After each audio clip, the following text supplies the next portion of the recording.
اعوذ باللہ من الشیطان الرجیم بسم اللہ الرحمن الرحیم اذا وقعت الواقعہ، جب وہ پیش آنے والا واقعہ پیش آ جائے گا، لیس لوقعتها کاذبہ، تو کوئی اس کے وقوع کا انکار نہ کر سکے گا۔ یہاں سے سورہ واقعہ شروع ہو رہی ہے، اس میں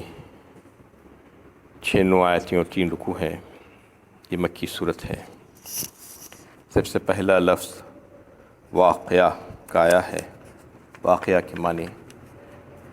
قیامت کے ہیں۔ قیامت کے اور بھی بہت سے نام ہیں جو قرآن میں آپ کو ملیں گے۔ یوم الحساب، یوم الجزاء، یوم التغابن، یوم الحق، یوم الساعہ، یوم القیامہ، یوم الطلاق، کئی ایک ایسے نام ہیں۔ اس میں ایک واقعہ بھی قیامت ہی کا نام ہے۔ اس کا موضوع بحث آخرت و توحید اور کفار مکہ کے جو شکوک و شبہات تھے، اس کی تردید ہے۔ اصل میں ان کو سب سے بڑا شک اس بات پر تھا کہ قیامت برپا ہوگی اور پھر دوبارہ جو سارے مرے ہوئے لوگ زندہ ہوں گے، دنیا کا سارا نظام درہم برہم ہو جائے گا، پھر محاسبہ اعمال ہوگا، اور جو نیک ہوں گے ان کے لیے جنت، اور جو برے کام کیے ہوں گے ان کو جہنم میں ڈالا جائے گا۔ یہ بات ان کی سمجھ میں نہیں آ رہی تھی، ناقابل یقین تھا ان کے لیے، اور یہ کہہ رہے تھے کہ یہ سب خیالی باتیں ہیں، ایسا ہونا ناممکن ہے۔ تو ان سے کہا گیا ہے کہ یہ ہو کر رہے گا، اور جب کوئی بھی جھوٹ نہیں بول سکے گا، جھٹلانے والا اس وقت کوئی نہیں ہوگا، اور کسی میں یہ طاقت نہیں ہوگی کہ اس کو آنے سے روک سکے۔ اور پھر بتا دیا گیا کہ اس وقت وَكُنْتُمْ أَزْوَاجًا ثَلَاثًا، سارے انسان شروع سے لے کے آخر تک جو بھی ہوں گے وہ 3 گروہوں میں بٹ جائیں گے، 3 طبقات ان کے ہو جائیں گے۔ ایک تو وہ ہوں گے جو سابقین کہلائیں گے، اور دوسرے صالحین، اور تیسرے وہ لوگ جو قیامت کا انکار کرنے والے جو لوگ ہوں گے، جو فاسق و فاجر، جو لوگ کفر و شرک میں پڑے ہوئے گناہوں میں اپنی زندگی ساری گزاری ہوگی، ایسے لوگ ہوں گے، وہ تیسرا طبقہ ہوگا۔ اس میں اصل جو اسلام کا جو بنیادی عقیدہ ہے، توحید اور آخرت کی طرف متوجہ کرایا گیا ہے، اور پھر بڑی بڑی نشانیاں جو آسمان و زمین کی ہے اس کو چھوڑ کر کہا گیا ہے کہ تم اپنی ذات، خود اپنے وجود میں غور و فکر کرو کہ تمہارا وجود بخشنے والی ذات کون ہے، اور پھر اس کی بقا کے لیے تم جو غذا کھاتے ہو وہ غذا کہاں سے آتی ہے، تم جو پانی پیتے ہو وہ پانی کہاں سے آتا ہے، کون دیتا ہے تمہیں، اور جو غذائیں پکانے کے لیے، بنانے کے لیے جو آگ تم جو استعمال کرتے ہو وہ آگ کا بنانے والا کون ہے۔ یہ تمام چیزوں پر تم اگر غور و فکر کرو گے تو تمہیں بات سمجھ میں آ جائے گی، لیکن تم اس میں غور و فکر کرنا نہیں چاہتے، اور تم اللہ کے علاوہ دوسروں کو بھی معبود تصور کرتی ہو اور ان کی بھی عبادت کرنا چاہتی ہو۔ یہ حق تمہیں کس نے دیا، یہ اختیار تمہیں کس نے دیا، جبکہ تمہیں پیدا کرنے والی ذات اور تمہاری ساری زندگی کی بقا کے سامان مہیا کرنے والی ذات جو ہے وہ اللہ تعالیٰ ہی کی ہے، تو عبادت بھی اس ہی کی ہونی چاہیے۔ اور تمہیں یہ گمان ہے کہ تمہیں ایک بار پیدا کر کے ایسا ہی چھوڑ دیا گیا ہے، دوبارہ پیدا کرنے سے وہ عاجز ہے۔ ایسا کیوں تمہارا گمان ہے؟ یہ تمہارا گمان غلط ہے۔ اور پھر قرآن کے تعلق سے بیان فرمایا گیا اس صورت میں کہ قرآن عظیم انتہائی عظیم الشان کتاب ہے، ایک سب سے بڑی نعمت ہے انسانیت کے لیے جو ہم نے تمہارے لیے بھیجا، تمہاری ہدایت کے لیے، لیکن تم اس سے منہ موڑتے ہو، تم اس کو ماننا نہیں چاہتے، اور تم یہ کہتے ہو کہ یہ کتاب نعوذ باللہ شیطان لے کر آئے ہیں آپ صلی اللہ علیہ وسلم کے پاس۔ ایسا بالکل غلط ہے یہ بات۔ اس کتاب کو لانے والے وہ پاک نفس فرشتے ہیں جو لوح محفوظ سے محمد صلی اللہ علیہ وسلم تک اس کو منتقل کیے ہیں، اس میں شیطانوں کا کچھ بھی دخل نہیں ہے۔ یہ بات ان کو واضح کر دی گئی۔ اور تم کو جو زام ہے اپنی خود مختاری کا تم یہ سمجھتے ہو کہ میں جو چاہے کر سکتا ہوں، تو تمہاری آنکھیں اندھی ہو گئی ہیں۔ یہ تمہارے جو ہے اندھاپن اس وقت دور ہوگا جب تمہاری موت کا وقت آئے گا، یا تمہارے قریبی لوگ جب مرنے لگ جائیں گے تو اس وقت تم کو یہ معلوم ہو جائے گا تمہاری آنکھیں کھلنے کے لیے وہی کافی ہے۔ اس وقت تم کتنے بے بس ہوگے، تم اپنے قریب ترین اور محبوب ترین جو شخصیتیں ہیں ان کو بھی نہیں بچا سکو گے۔ تمہارے سامنے وہ لوگ مر رہے ہوں گے، تم کچھ بھی نہیں کر سکو گے ان کے لیے۔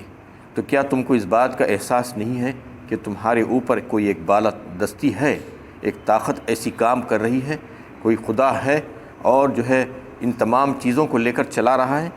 کیا تم یہ سمجھ رہے ہو کہ اب بھی تم خود مختار ہو؟ اگر تم خود مختار ہو، آزاد ہو، تمہیں کوئی پوچھنے والا نہیں ہے، تو مرنے والے کی جو روح جو نکل رہی ہے تم کو اس کو لوٹا کر دکھا دو۔ اگر تم میں طاقت ہے تو تم اس کو واپس لا لو۔ اللہ تعالیٰ نے یہ چیلنج کیا ہے ان تمام لوگوں سے جو اس بات کو ماننے کے لیے تیار نہیں کہ یہ اللہ کا کلام ہے اور اللہ کے نبی صلی اللہ علیہ وسلم کی رسالت کی کو ماننے کے لیے تیار نہیں۔ تو ان سے کہا گیا ہے کہ تم جو مرنے والے ہیں تمہارے سامنے روزانہ مرتے رہتے ہیں اور تم دیکھتے رہ جاتے ہو، تم پوری کوششیں کرتے ہو لیکن ان کو بچا نہیں پاتے۔ تم ان کی روح کو واپس لوٹا کر دکھا دو اگر تم میں طاقت ہے۔ اور پھر اس صورت کی فضیلت میں بہت سی احادیث آئے ہیں۔ ایک واقعہ اس صورت کی فضیلت میں بیان کیا جاتا ہے۔ حضرت عبداللہ ابن مسعود رضی اللہ تعالیٰ عنہ کی مرض وفات میں حضرت عثمان غنی خلیفۃ المسلمین ان کے پاس تشریف لے گئے اور جا کر ان سے دریافت کیا کہ ما تشتکی، تمہارا کیا حال ہے، آپ کا حال کیا ہے؟ تو انہوں نے کہا کہ ذنوبی، یعنی میرے گناہ کا بوجھ ہے میرے اوپر۔ دیکھیے کیسے جلیل القدر صحابی ہیں، اس کے باوجود کیسا احساس ہے ان کو، یہ کہہ رہے ہیں کہ ذنوبی، مجھے تکلیف کچھ نہیں ہے، میرے گناہوں کی تکلیف ہے۔ جبکہ کون سے گناہ کیے تھے ہوں گے وہ، کیسے صحابی ہیں، اس کے باوجود مرتے وقت یہ حال ہے ان کا۔ تو حضرت عثمان غنی رضی اللہ تعالیٰ عنہ ان سے پوچھتے ہیں کہ ما تشتہی، تمہیں کیا چاہیے، آپ کو کچھ چاہیے کیا؟ تو کہتے ہیں کہ رحمت ربی، مجھے کچھ نہیں چاہیے، مجھے اپنے رب کی رحمت چاہیے، میں اپنے رب کے رحمت کا امیدوار ہوں۔ حضرت عثمان غنی رضی اللہ تعالیٰ عنہ نے فرمایا کہ کیا میں آپ کے لیے کچھ بیت المال سے عطیہ بھجوا دوں؟ تو انہوں نے کہا کہ نہیں، لا حاجۃ لی فیہا، مجھے اس کی حاجت نہیں ہے، مجھے مت بھیجائیے۔ تو پھر سے عثمان غنی رضی اللہ تعالیٰ عنہ نے ان سے پوچھا کہ میں عطیہ بھجوا دیتا ہوں، آپ رکھ لیجئے، آپ کی لڑکیاں ہیں ان کے کام آ جائیں گی۔ تو انہوں نے کہا کہ کیا آپ کو اس بات کی فکر ہے کہ میرے لڑکیوں کے جو ہے فقر و فاقے میں مبتلا ہو جائیں گی میرے مرنے کے بعد؟ مجھے اس بات کی فکر نہیں ہے، اس وجہ سے نہیں ہے کہ میں نے ان کو یہ تاکید کر رکھی ہے کہ روزانہ رات میں سورہ واقعہ کی تلاوت کرو تو تم فقر فاقے سے بچ جاؤ گے۔ یہ میں نے رسول اللہ صلی اللہ علیہ وسلم کو کہتے ہوئے سنا تھا کہ من قرأ سورۃ الواقعہ کل لیلۃ لم تصبہ فاقۃ ابدا، یعنی جو کوئی بھی سورہ واقعہ کی تلاوت کرے گا ہر رات میں تو پھر اس کو کبھی بھی فاقہ نہیں ہوگا، فقر و فاقے میں وہ مبتلا نہیں ہوگا، بلکہ اللہ تعالیٰ اس کے لیے رزق کے دروازے کھول دیں گے۔ تو یہ واقعہ سورہ واقعہ کی فضیلت میں بیان کیا جاتا ہے کہ اس کے لیے چاہیے کہ تمام لوگوں کو کہ سورہ واقعہ چھوٹی سی صورت ہے، 3 رکوعوں پر مشتمل ہے، اس کو یاد کر لیں، بہت اچھی اور پیاری صورت ہے۔ ابھی آپ کے سامنے آتے جائیں گی اس کی آیتیں، کیسی کیسی باتیں اللہ تعالیٰ نے اس میں بیان فرمائی ہے۔ اس کو روزانہ رات میں اگر کوئی پڑھ لیتا ہے تو اس کے پاس فقر و فاقہ نہیں ہوگا، یہ بات جو ہے بتا دی گئی۔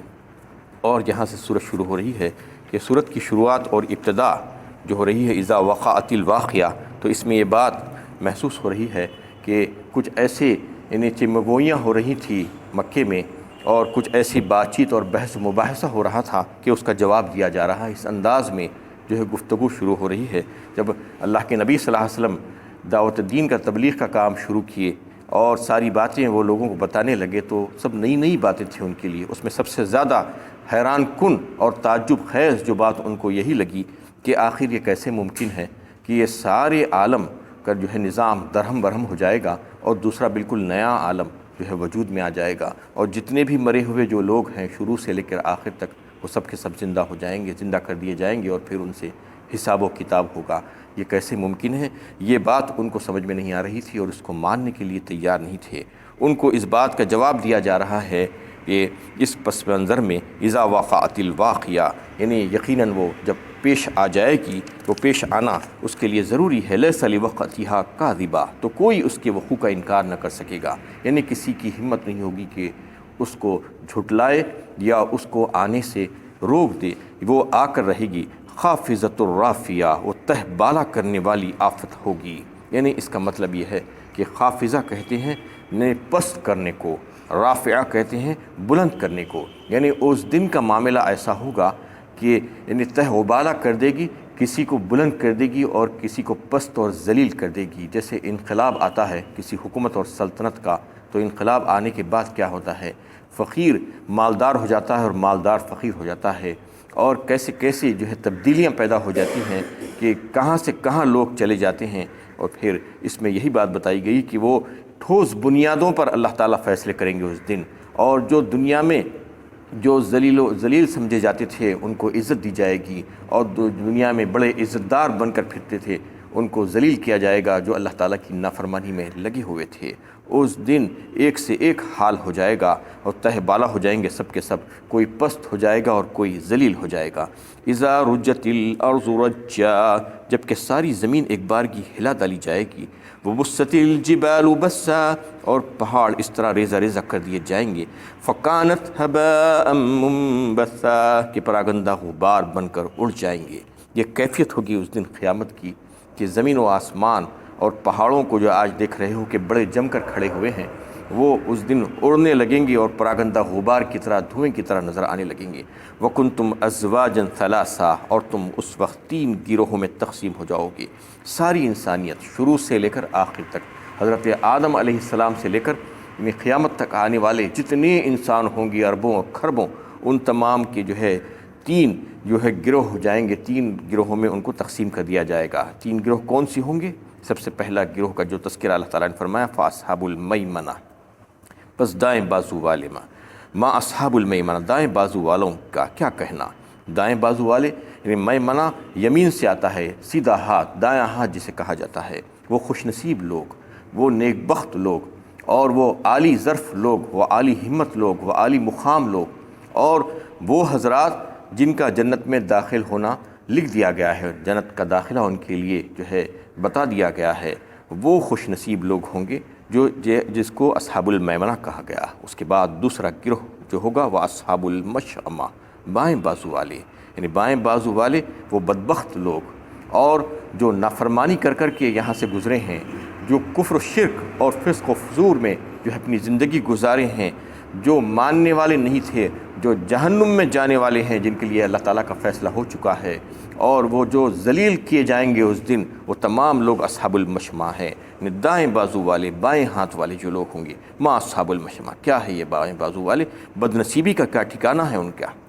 والسابقون السابقون، تیسرا گروہ ان لوگوں کا ہوگا جو نیکیوں میں پیش ہوں گے۔ اولئک المقربون، یہی تو ہے مقرب بندے، یہ انتہا سے زیادہ بہترین قسم کے اعلیٰ درجے کے لوگ ہوں گے۔ تیسرا گروہ جو ہوگا، جو آگے بڑھ جانے والے، تیسرا گروہ نیکیوں میں آگے بڑھ جانے والے، حق بات کو تسلیم کرنے والے، ہر اچھے اور نیک کام میں آگے بڑھ جانے والے، سبقت کرنے والے، اللہ اور اس کے رسول کی پکار پر سب سے پہلے لبیک کہنے والے، جہاد کا معاملہ ہو یا انفاق فی سبیل اللہ کا معاملہ ہو، یا خدمت خلق کا معاملہ ہو، یا عبادتوں کا معاملہ ہو، یا اور کوئی نیکی کا معاملہ ہو، نیکیوں کو پھیلانے کا معاملہ ہو، برائیوں کو مٹانے کا معاملہ ہو، قربانیاں دینے کا معاملہ ہو، یہ تمام چیزوں میں وہ سب سے آگے نکل جانے والے جو لوگ تھے، ہمیشہ آگے بڑھ جانے والے، نیکیوں میں سبقت کرنے والے، ان کو آخرت میں بھی آگے ہی رکھا جائے گا۔ جیسا کہ دنیا میں وہ آگے رہتے تھے اچھے اچھے کاموں میں، اللہ کی فرما برداری میں مسلسل لگے رہتے تھے،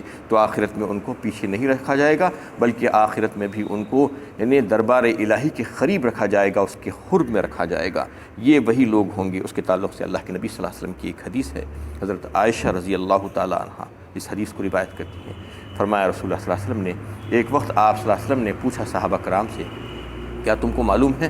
کہ یعنی اللہ کے پاس، اللہ کے سائے میں کون لوگ ہوں گے جو قیامت کے روز سب سے پہلے جا کر اپنا مقام پالیں گے، اس کے سائے میں رہ جائیں گے؟ تو لوگوں نے کہا کہ یا رسول اللہ، آپ اور آپ کا اللہ ہی جانتا ہے اس کے بارے میں۔ تو آپ صلی اللہ علیہ وسلم نے فرمایا کہ یہ وہی لوگ ہوں گے جو یعنی جن کے سامنے حق کو پیش کیا گیا تو انہوں نے حق کو قبول کیا، یعنی حق سے انکار نہیں کیا، جب بھی حق بات آئی تو اس کو قبول کیا، اور جب ان سے حق کا مطالبہ کیا گیا کسی حق کا تو انہوں نے فوراً اس کو ادا کر دیا، کبھی بھی دینے سے انکار نہیں کیا۔ جو بھی حق ان کے اوپر بنتا تھا کسی کا، انہوں نے حق دے دیا، حق سامنے پیش کیا گیا تو حق کو قبول کیا، حق کا مطالبہ کیا تو حق کو ادا کر دیا، اور جب بھی فیصلہ کیا دوسرے لوگوں کے تعلق سے بالکل ایسا ہی کیا جیسا اپنے لیے کرتا ہے، یعنی دوسروں کو اور اپنے میں جو ہے فرق محسوس نہیں کیا، اپنا فیصلہ اور دوسروں کا فیصلہ ایک ہی سمجھا۔ یہ تین صفات والے جو لوگ ہوں گے قیامت میں سب سے پہلے اللہ کے یعنی عرش کے نیچے اور اللہ کے سائے میں یہ لوگ ہوں گے، اس کے تعلق سے اللہ کے نبی صلی اللہ علیہ وسلم نے فرما دیا اولئک المقربون، یہ وہی مقرب بندے ہیں، اللہ تعالیٰ کے مقرب ترین بندے، چنندہ بندے جو ہوں گے، فی جنات النعیم، جو نعمتوں سے بھری ہوئی جنتوں میں رہیں گے، ثلۃ من الاولین وقلیل من الآخرین، اور یہ فرما دیا گیا یہ اگلے لوگوں میں سے بہت زیادہ ہوں گی اور پچھلوں میں سے تھوڑے ہوں گے۔ اس کا کیا مطلب ہے؟ اس سے مفسرین کی مختلف رائے ہے کہ اگلے لوگ کون ہوں گے اور پچھلے لوگ کون ہوں گے۔ کیا آدم علیہ السلام سے لے کر حضرت محمد مصطفیٰ صلی اللہ علیہ وسلم تک کی جو امتی ہوں گی وہ اگلی ہوں گی، اس کے بعد کے آنے والی جو ہوں گی وہ پچھلی امتی ہوں گی، یا محمد صلی اللہ علیہ وسلم کی جو اولین ہوں گے وہ اگلے ہوں گے، اس کے بعد جو آخر میں آنے والے جو لوگ ہوں گے وہ پچھلے ہوں گے؟ یہ تمام جو ہے باتیں مفسرین اس میں جو ہے مختلف اختلافات ہیں، انشاءاللہ کل اس پر بات ہوگی۔ وآخر دعوانا ان الحمدللہ۔